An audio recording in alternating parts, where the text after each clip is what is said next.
आज हामीहरूसँगै यरुसलेम स्वर्गीय माता भन्ने शीर्षक लिएर परमेश्वरको वचन अध्ययन गर्ने समय लिनेछौँ।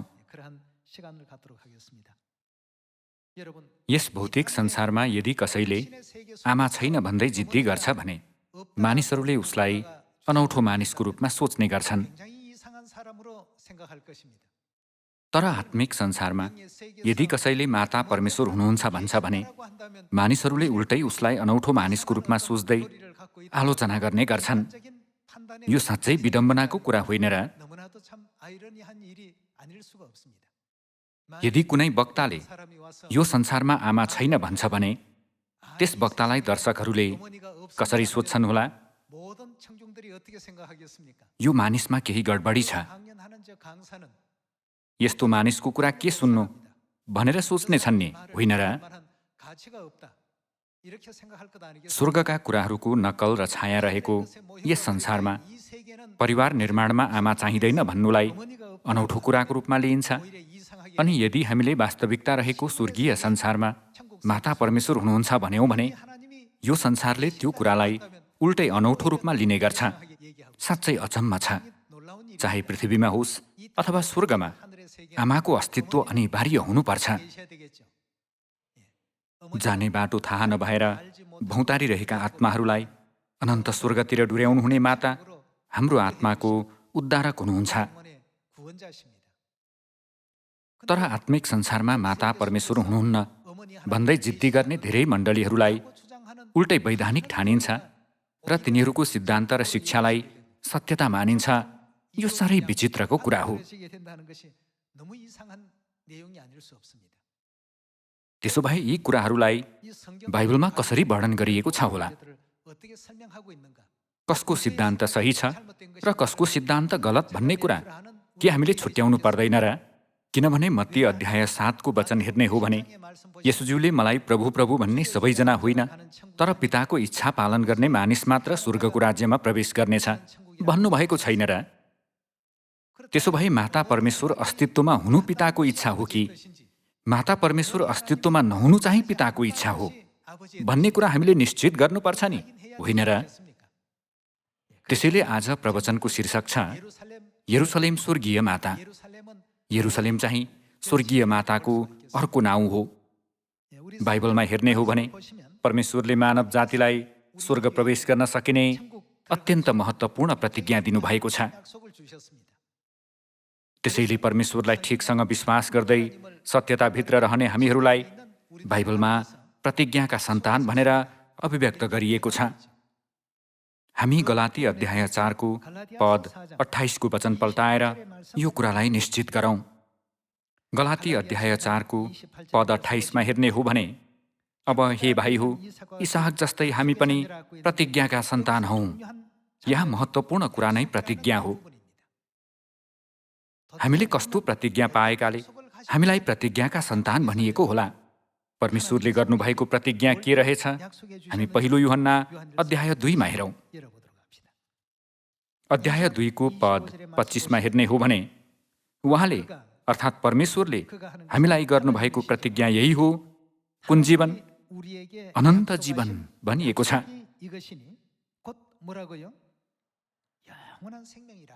बाइबलमा हामीलाई प्रतिज्ञाका सन्तान भनिएको छ र पहिलो यूहन्ना अध्याय 2 मा परमेश्वरको प्रतिज्ञा चाहिँ अरू नभएर अनन्त जीवन हो भनिएको छ।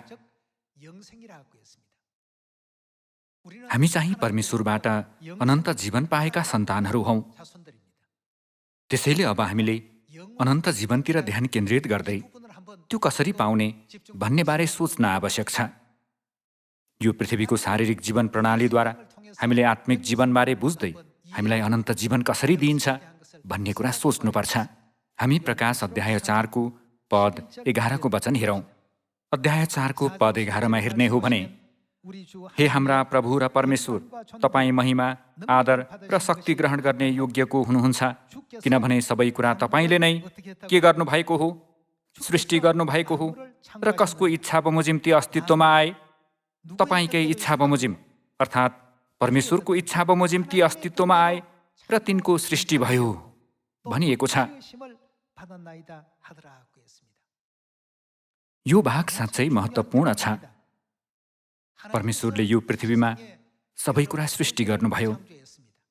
उहाँले फूलहरू र रुखहरू बनाउनुभयो, सबै किसिमका थलचर जनावरहरू, आकाशका पक्षीहरू र समुद्रका माछाहरू बनाउनुभयो।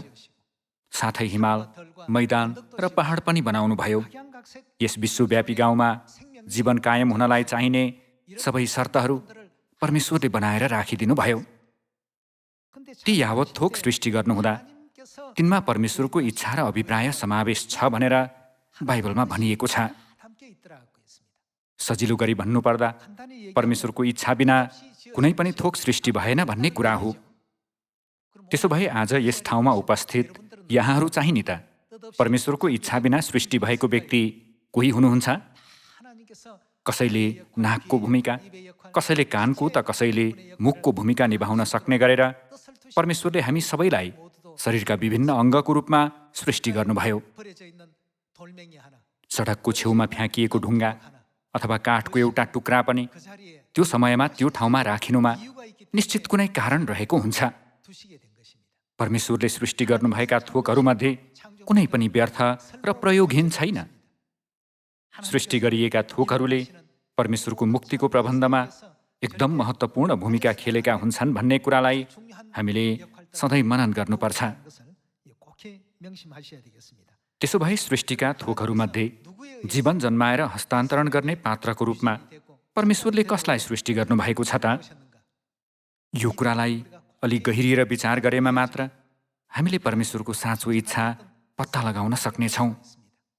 अन्य मण्डली तथा धार्मिक संस्थाहरूले पनि अनन्त जीवन भन्ने शब्द त धेरै उच्चारण गर्छन्, तर अनन्त जीवन कोबाट र कसरी पाउन सकिन्छ भन्ने कुरा चाहिँ तिनीहरूले सिकाउँदैनन्। मण्डली गएर प्रार्थना र स्तुति गरेमा सजिलै अनन्त जीवन पाइन्छ भनेर तिनीहरू अस्पष्ट कुरा गर्छन्। तर यो अनन्त जीवन चाहिँ केवल स्वर्गीय माताद्वारा दिइन्छ भन्ने यथार्थता परमेश्वरले हामीलाई जानकारी दिनुभएको छ। के यो पृथ्वीमा आमा बिना जीवन पाएको कुनै जीवित प्राणी छ? छैन। हामीहरू एकचोटि मेफ्लाईलाई सोचौँ। मेफ्लाई एक दिन मात्र बाँच्ने भएकोले यसलाई डे फ्लाई पनि भनिन्छ। त्यो एक दिन मात्र बाँच्छ अनि मर्छ। हुन त 2-3 दिन बाँच्ने मेफ्लाईहरू पनि होलान्, तर सामान्यतया तिनीहरूको आयु निकै छोटो हुन्छ। मेफ्लाई किन एक दिन मात्र बाँच्छ? मेफ्लाईहरूले एक दिन मात्र बाँच्ने आमाबाट त्यो आयु पाएकाले तिनीहरू एक दिनभन्दा बढी बाँच्न सक्दैनन्। तिनीहरू 1 वर्ष वा 1 महिना बाँच्न सक्दैनन्। साँच्चै उदेकको छैन र? यी सबैमा कसको इच्छा समावेश छ? यी सबै परमेश्वरको इच्छा बमोजिम सृष्टि भएका थोकहरू हुन्। यस भौतिक संसारमा हामीले आमाबाट जीवन पाउँछौँ, जसले जीवन दिने र बाँड्ने भूमिका निभाउनुहुन्छ। एकताका म स्वर्गीय मातासँगै कुनै कार्यक्रममा जाँदाको कुरा हो।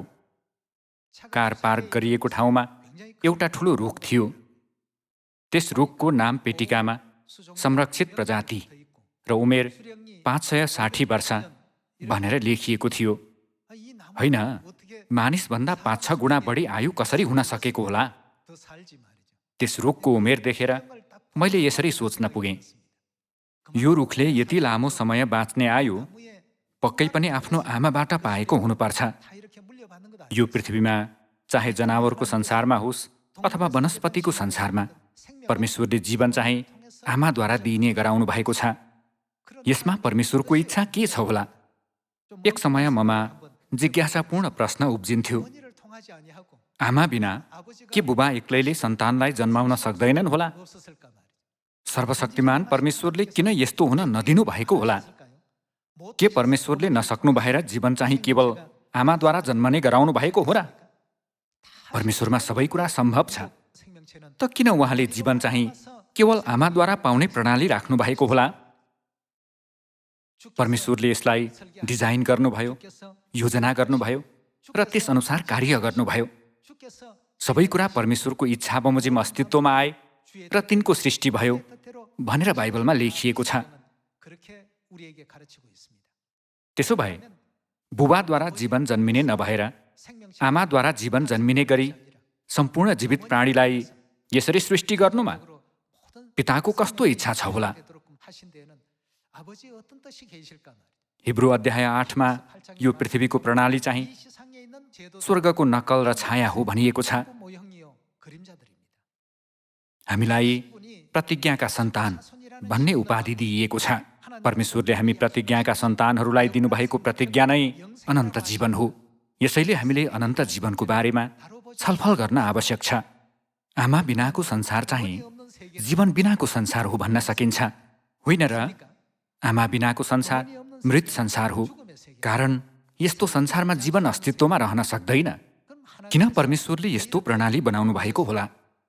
परमेश्वरले मूसालाई अदृश्य स्वर्गीय मन्दिर देखाइदिनु भएर त्यसको नमुना स्वरूप पृथ्वीमा पनि पार्थिव मन्दिर बनाउन आज्ञा गर्नुभयो। त्यो जस्तै यो पृथ्वीको पारिवारिक प्रणालीद्वारा परमेश्वरले सारा मानव जातिलाई स्वर्गीय परिवारको बारेमा जानकारी दिन चाहनु भएको छ। मानव जातिले अनन्त जीवनको प्रतिज्ञा पाएर प्रतिज्ञाका सन्तान बन्नको निम्ति निश्चय नै हामीहरूको को अस्तित्वमा हुनुपर्छ होला। माताको अस्तित्व बिना अनन्त जीवन कदापि पाउन सकिँदैन भन्ने कुरा बुझाउनु साँच्चै नै परमेश्वरको अदृश्य योजना थियो। त्यसो हो भने आत्मिक संसारमा माता हुनुहुन्छ कि हुनुहुन्न भन्ने कुरा हामीले निश्चित गर्न आवश्यक छ नि, होइन र? अनन्त जीवन पाइने कुरामा के यहाँहरू विश्वास गर्नुहुन्छ? एकचोटि मेफ्लाईलाई सोचौँ। भनिन्छ मेफ्लाई एक दिन मात्र बाँच्छ। अर्को उदाहरणको रूपमा घरपालुवा कुकुरलाई लियौँ। कुकुरको औसत आयु भनेको 15 वर्ष हो। कुकुरहरूले मानिसहरू 100 वर्ष बाँच्छन्, तर किन हामी चाहिँ 15 वर्ष मात्र भनेर सोच्न सक्लान्? साँच्चै चिन्ताको विषय होइन र? तर धेरै समय बाँच्न चाहे तापनि तिनीहरू 100 वर्षसम्म बाँच्न सक्दैनन्। किन होला? किनभने तिनीहरूले आफ्नै आमाबाट त्यति नै आयुको जिन पाएका हुन्छन्। यदि हामीहरू बाइबलमा लेखिएको अनन्त जीवनको प्रतिज्ञालाई पूर्ण विश्वास गर्छौँ भने हाम्री माताको आयु कति हुनुपर्छ होला? उहाँमा अनन्त जीवनको आयु नभएसम्म उहाँले हामीलाई अनन्त जीवन दिन सक्नुहुन्न। मेफ्लाई एक दिन मात्र बाँच्छ र कुकुर 15 वर्ष बाँच्छ, किनभने तिनीहरूले आफ्नै आमाबाट त्यति नै बाँच्ने जिन पाएका हुन्छन्। त्यसो भए हामीले अनन्त जीवनको जिन पाएर अनन्तकाल बाँच्नको निम्ति हाम्री माता को हुनुपर्छ? निश्चित परमेश्वर हुनुपर्छ नि, होइन र? उहाँ अनन्त जीवनको जिन लिनुभएकी हाम्री स्वर्गीय माता हुनुभएमा बल्ल हामीहरू अनन्त जीवन पाएको कुरामा विश्वस्त हुन सक्छौँ नि, होइन र? यो सिद्धान्तलाई बुझेमा मात्र माता परमेश्वर किन अस्तित्वमा हुनुपर्छ भन्ने कुरा हामीले ठिकसँग महसुस गर्न सक्नेछौँ। माता परमेश्वर बिना न यहाँहरूले न त मैले अनन्त जीवन प्राप्त गर्न सक्छौँ। परमेश्वरले यो पृथ्वीमा सबै कुरा सृष्टि गर्नुहुँदा त्यसमा आफ्नो इच्छा राख्नुभयो। हाम्री माता अनन्तकाल जिउनुहुने भएकोले निश्चय उहाँ परमेश्वर हुनुपर्छ। त्यसो भए किन बाइबलमा स्वर्गीय परिवार भनेर उल्लेख गरियो अनि किन परमेश्वरलाई पिता भन्ने सम्बोधन र हामीलाई चाहिँ छोराछोरी भन्ने सम्बोधन प्रयोग गरियो भन्ने विषयलाई हामीले गम्भीरतापूर्वक विचार गर्न आवश्यक छ। छोराछोरी भन्ने सम्बोधन चाहिँ बिना कारण दिइँदैन। बुबा भन्ने सम्बोधन यत्तिकै बनिने कुरा होइन। आमा भन्ने सम्बोधन आफै उत्पन्न हुने कुरा होइन। त्यसैले बाइबलमा मेरा प्रजा ज्ञानको कमीले गर्दा नष्ट भएका छन् भनिएको छ। सियोनका हाम्रा सम्पूर्ण दाजुभाइ दिदीबहिनीहरूले स्वर्गीय पिता र स्वर्गीय माताको साथमा आज यो तारामा, भोलि त्यो तारामा अनन्त जीवन र अनन्त खुसियाली उपभोग गर्ने त्यो स्वर्गीय राज्य जानको निम्ति सारा प्रयत्न गर्नुपर्छ। उत्पत्ति अध्याय 1 को वचन सँगै हेर्नेछौँ। पद 24 मा अनि परमेश्वरले भन्नुभयो, पृथ्वीले जात जातका जीवित प्राणीहरू अर्थात् जात जातका पाल्तु पशुहरू, घस्रने जन्तुहरू र जात जातका वन पशुहरू उत्पन्न गरोस्। तब के भयो? तब त्यस्तै भयो भनिएको छ। पद 25मा परमेश्वरले पृथ्वीका जात जातका वन पशुहरू, जात जातका पाल्तु पशुहरू र जमिनमा घस्रने जात जातका जन्तुहरू बनाउनुभयो। अनि परमेश्वरले हेर्नुभयो, त्यो असल थियो। अनि परमेश्वरले भन्नुभयो, मानिसलाई आफ्नै स्वरूपमा, हाम्रै प्रतिरूपमा बनाऊ भनिएको छ। यो पद पढ्दा यहाँहरूलाई के महसुस हुन्छ? मानिसलाई सृष्टि गर्नुभएका परमेश्वरलाई एक वचनमा होइन, तर हाम्रै भनेर बहुवचनमा अभिव्यक्त गरिएको छ। यसबाट मानिसलाई सृष्टि गर्नुभएका परमेश्वर कदापि एकजना मात्र हुनुहुन्न भन्ने यथार्थता तुरुन्तै बुझिन्छ नि, होइन र? के परमेश्वरलाई हामी भन्ने बहुवचन शब्द र म भन्ने एकवचन शब्दको भिन्नता पनि थाहा नभएकोले बाइबलमा यसरी लेखाउनु भएको हो र?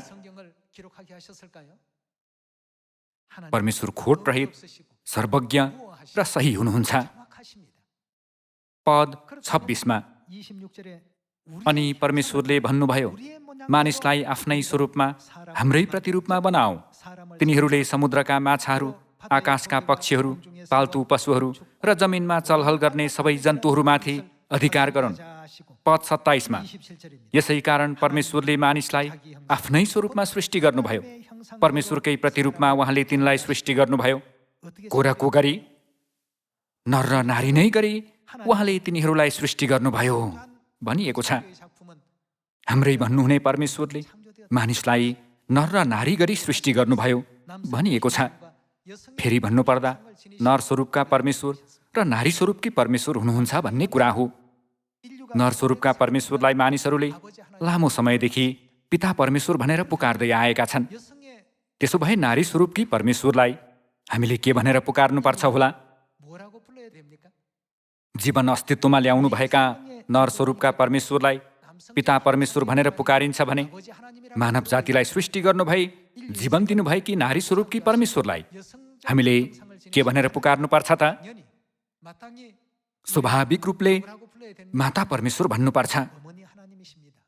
यसरी उत्पत्तिको पुस्तकद्वारा पिता परमेश्वर साथै माता परमेश्वर पनि अस्तित्वमा हुनुहुन्छ भनेर परमेश्वरले हामीलाई पहिल्यै जानकारी दिनुभएको छ। त्यसैले त दोस्रो कोरिन्थी अध्याय 6मा सर्वशक्तिमान परमेश्वरले तिमीहरू मेरा छोराछोरीहरू हुनेछौ भन्नुहुँदै स्पष्टसँग वर्णन गरिदिनु भएको हो। अनि येशूज्यूले पनि तर तिमीहरू चाहिँ यस किसिमले प्रार्थना गर, हे हाम्रा पोता पिता जो स्वर्गमा हुनुहुन्छ भन्नुभएको छ। उत्पत्तिको पुस्तकमा पिता परमेश्वर हुनुहुन्छ, माता परमेश्वर पनि हुनुहुन्छ र छोराछोरीहरू पनि छन्। तर संसारका मण्डलीहरूले अन्य सबै कुरालाई सम्बोधन गरे पनि माता परमेश्वरलाई भने सम्बोधन गर्दैनन्। माता परमेश्वरको अस्तित्वबारे सारा मानव जातिलाई घोषणा गरिने अगमबाडीको निश्चित समय भएकोले माता सम्बन्धी सत्यता लामो समयसम्म गुप्तमा रहनेछ भनेर अगमबाडी गरिएको छ। त्यसो भए स्वर्गीय प्रजालाई सत्यतामा डुर्याउनु हुँदै अनन्त स्वर्ग राज्यसम्म अगुवाई गर्न माता परमेश्वर कहिले देखा पर्नुहुन्छ होला?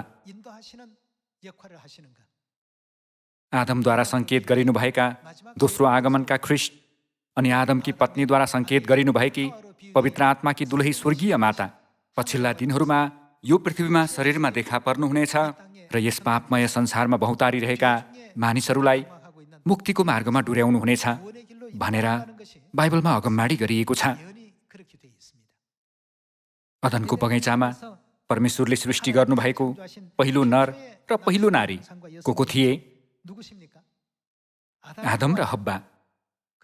परमेश्वरले सबै कुरालाई आफ्नो इच्छा बमोजिम बनाउनुभयो भनिएको छ भने के उहाँले आदमलाई आफ्नो इच्छा बिनै सृष्टि गर्नुभएको होला? तिनलाई बनाउनुमा परमेश्वरको इच्छा छ। अनि हब्बालाई बनाउनु हुँदा चाहिँ नि त तिनलाई बनाउनुमा पनि परमेश्वरको इच्छा छ। हामी रोमी अध्याय 5को पद 14 को वचन हेर्नेछौँ। आदमदेखि लिएर मोसासम्मका मानिसहरूमाथि मृत्युले राज्य गर्यो। तिनीहरूमाथि पनि जसले आदमले गरे जस्तो अपराध गरेका थिएनन्, ती आदम चाहिँ आउनुहुनेको के थिए भनिएको छ?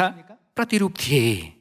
आउनुहुने चाहिँ प्रकाश अध्याय 22मा हेर्दा आमेन आउनुहोस् हे प्रभु येशू भनेर लेखिएको छ।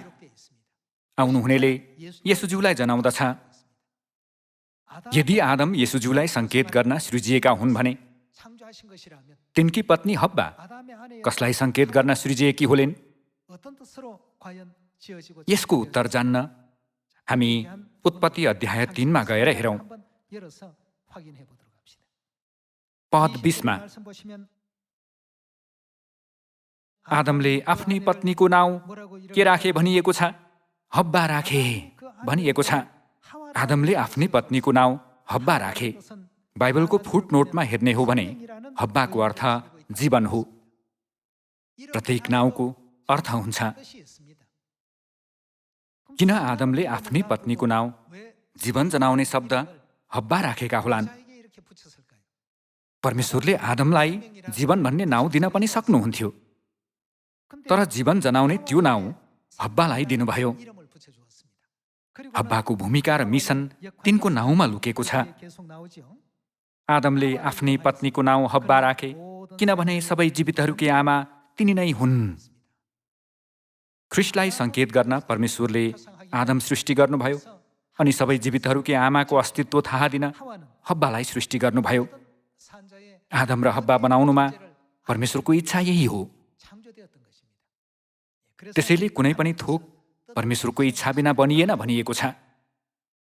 सृष्टिको इतिहासलाई हेर्दा हब्बा कतिऔं दिनमा सृष्टि भएकी थिइन्? 6औं दिन अर्थात् अन्तिम दिनमा। 6 दिनको सृष्टि कार्य 6000 वर्षको अगमबाडी भएकोले आत्मिक हब्बा हुनुभएकी माता परमेश्वर पनि 6000 वर्षको मुक्तिको कार्यको अन्तिम समयमा देखा पर्नुपर्छ भन्ने कुरा हो। सबै जीवितहरूकी आमाको रूपमा सबै मानव जातिलाई जीवन दिन हब्बा सृष्टि भएकी हुन्। यो अगमबाडीको पूर्णताबारे हामी प्रकाश अध्याय 19 मा गएर हेर्नेछौँ। बाइबलमा हाम्री माता परमेश्वर अवश्य हुनुहुन्छ भन्ने शिक्षा छ। तापनि वर्तमान यस युगमा मानिसहरू बाइबल हेरे पनि नदेख्ने, सुने पनि नबुझ्ने बडो दयनीय अवस्थामा छन्। प्रकाश अध्याय 19 को पद 7 मा हेर्ने हो भने हामी रमाऔं र अत्यन्त खुसी हौं र उहाँलाई महिमा दियौं किनकि थोमाका विवाहको दिन आएको छ। थोमा चाहिँ येशूज्यू हुनुहुन्छ नि। पहिलो आगमनमा के येशूज्यूले शारीरिक अथवा आत्मिक विवाह गर्नुभएको थियो र? तर यो वचन हेर्दा थोमा हुनुभएका ख्रिस्टको विवाहको अगमबाडीगत समय आएको छ भनेर स्पष्टसँग लेखिएको छ। र उहाँकी दुलही स्वयं के भएकी छिन्? तयार भएकी छिन् भनिएको छ। त्यसो भए यस अघिसम्म चाहिँ थोमाकी दुलही तयार भएकी थिइन् भन्ने कुरा हो कि थिएनन् भन्ने कुरा हो? तयार भएकी थिएनन् भन्ने कुरा हो। अब दुलही तयार भएकी छिन्। पद 8 को वचन हेर्ने हो भने चहकिलो र स्वच्छ मलमलको वस्त्र पहिरन तिनलाई दिइयो। चहकिलो मलमलको वस्त्र सन्तहरूका धार्मिक कार्य हुन्। यो लेख थोमाका विवाहको भोजमा निमन्त्रणा पाउनेहरू धन्यका हुन् भनिएको छ। यो वचन अनुसार थोमाकी पत्नी हुनुपर्छ नि, होइन र? रोमी अध्याय 5 मा आदम चाहिँ आउनुहुनेका प्रतिरूप हुन् भनिएको छ। आदमको पनि पत्नी भए जस्तै थोमाको पनि आत्मिक रूपमा को हुनुपर्छ? आत्मिक पत्नी अवश्य हुनुपर्छ। तब बल्ल बाइबलका सम्पूर्ण अगमबाडीहरू एक अर्कासँग पूर्ण रूपले मिलेका छन् भन्ने कुरा पुष्टि हुन्छ नि, होइन र? अब हामी थोमाकी पत्नीको बारेमा अध्याय 21 मा गएर हेर्नेछौँ। अध्याय 21 को पद 9 मा तब ती 7 अन्तिम विपत्तिले भरिएका 7 कचौरा हुने 7 स्वर्गदूतहरूमध्ये एकजना आएर मलाई यसो भने, आऊ म तिमीलाई थोमाकी पत्नी उहाँकी दुलही देखाउने छु। थोमा र थोमाकी पत्नी, थोमा र दुलही फरक शब्द प्रयोग गरिए तापनि उहाँ एकै व्यक्ति हुनुहुन्छ। सबै एउटै विषयवस्तु हुन्। स्वर्गदूतले प्रेरित यूहन्नालाई आऊ म तिमीलाई थोमाकी पत्नी उहाँकी दुलही देखाउने छु भने। यो साँच्चै रोमाञ्चक दृश्य हो। पद 10 मा हेर्ने हो भने तिनले मलाई पवित्र आत्मामा एउटा ठुलो र उच्च पर्वतमा लगे र परमेश्वरबाट स्वर्गदेखि तलतिर झरिरहेको के देखाए? स्वर्गदूतले दर्शनमा प्रेरित यूहन्नालाई आऊ म तिमीलाई थोमाकी पत्नी देखाउनेछु भनेर को देखाए भनिएको छ? पवित्र सहर यरुसलेम मलाई देखाए भनिएको छ। ती स्वर्गदूतले प्रेरित यूहन्नालाई पवित्र सहर यरुसलेम देखाए भनिएको छ। अनेक दृष्टान्त र रहस्यमय विषयद्वारा आफ्ना सन्तानहरूलाई बुझाउन परमेश्वरले सबैको जोडी वचन बाइबलमा राखिदिनु भयो। त्यसो भए प्रकाश अध्याय 21 मा उल्लेखित थोमाकी पत्नी यरुसलेम र हामी बीच कस्तो सम्बन्ध छ होला? हामीले यो कुरालाई बुझ्न आवश्यक छ। गलाती अध्याय 4 को पद 26 मा हेरौँ। तर माथिको यरुसलेम, माथिको भन्नाले स्वर्गको यरुसलेम हो। अघि प्रकाश अध्याय 21 मा स्वर्गदेखि तलतिर झरिरहेको पवित्र सहर यरुसलेम भनिएको वचन याद छ नि? तर माथिको यरुसलेम स्वतन्त्र छ, जो को हुन्? हाम्री आमा हुन्। स्वर्गदूतले प्रेरित यूहन्नालाई म तिमीलाई थोमाकी पत्नी देखाउनेछु भनेर यरुसलेम देखाए र बुझी हेर्दा उहाँ यरुसलेम हाम्री आमा हुनुहुन्छ भनिएको छ। यसरी थोमाकी पत्नी चाहिँ वास्तवमा हाम्री माता परमेश्वर हुनुहुन्छ। लगातार हेरौँ पद 27 मा।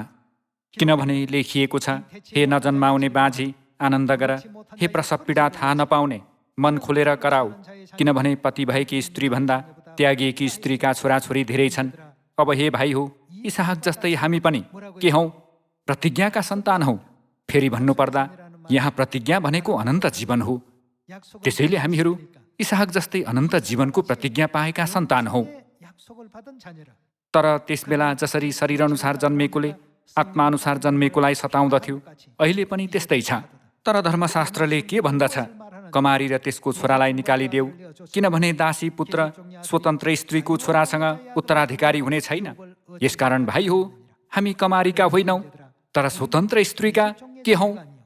सन्तान हौँ भनिएको छ। स्वतन्त्र स्त्रीलाई पद 26 मा हाम्री आमा भनिएको छ। स्वर्गीय माताका सन्तानहरू सबैजना अनन्त जीवनको प्रतिज्ञा पाउने प्रतिज्ञाका सन्तान बन्नेछन्।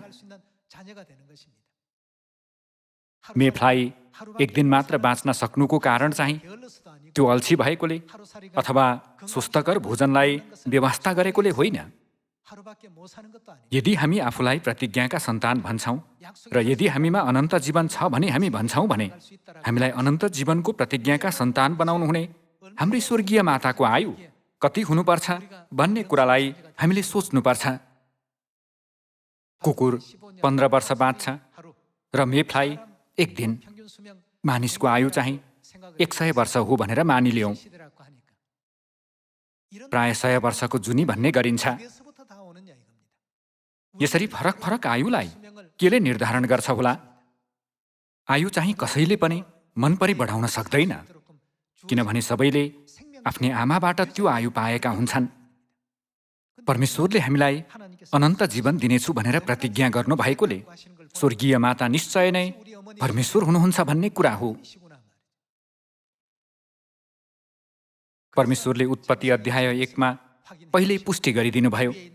अनि माथिको यरुसलेम स्वतन्त्र छ, जो हाम्री आमा हुन् भन्ने कुरा उहाँले प्रेरित यूहन्नाद्वारा प्रकाशको पुस्तकमा पनि निश्चित गरिदिनु भयो नि, होइन र? दाजुभाइ दिदीबहिनीहरू, हामी चाहिँ स्वर्गीय परिवार हौँ। स्वर्गीय परिवारप्रतिको हाम्री स्वर्गीय माताको नित्य प्रेमलाई मानिसको आँखाले देख्न सक्दैन, छुन सक्दैन, अथवा मानिसको समाजले बुझ्न सक्दैन। तर हामीले चाहिँ महसुस गर्नुपर्छ। हेलेन केलर नाम गरेकी एकजना लेखिकाले यसो भनेकी थिइन्, यो संसारमा सबैभन्दा अमूल्य कुरा भनेको देख्न र छुन सक्ने कुरा होइन, तर महसुस गर्ने कुरा हो। मातासँग विदेशका सन्तानहरूको फोन वार्ता हुँदा माताले सर्वाधिक रूपमा भन्नुहुने कुरा नै I love you so much, माया गर्छु, र I miss you so much भन्ने वचन हो। यहाँहरूको धेरै याद आउँछ भन्ने अभिव्यक्ति माताले धेरै प्रयोग गर्नुहुन्छ। अन्य वाक्यहरू पनि छन्, तर माताले विशेष गरेर यी वाक्यहरू नछुटाइकन भन्नुहुन्छ। कुनै एकजना कोरियाली कविले यसो भनेका छन्, माया गर्छु र याद आउँछ भन्ने वाक्य साधारण जस्तो लागे पनि योभन्दा अझ हृदयस्पर्शी वाक्य अरू केही छैन। तिनले पनि धेरै खोजी गरेछन् तर भेटेनछन्। योभन्दा अझ हृदयस्पर्शी अभिव्यक्ति अरू कुनै छ र? छैन। माया गर्छु, याद आउँछ भन्ने वाक्यभन्दा अझ हृदयस्पर्शी र मिठो अभिव्यक्ति अरू केही छैन। माताले आफ्ना सन्तानहरूलाई यो कुरा भन्न कहिल्यै छुटाउनुहुन्न। यी अभिव्यक्ति अलि सामान्य जस्तो देखिन सक्ला, तर माताले अति नै भेट्न चाहनुहुने, हामी सन्तानहरूलाई भन्न सक्नुहुने सबैभन्दा सुन्दर वाक्यहरू यिनै हुन् जस्तो लाग्छ।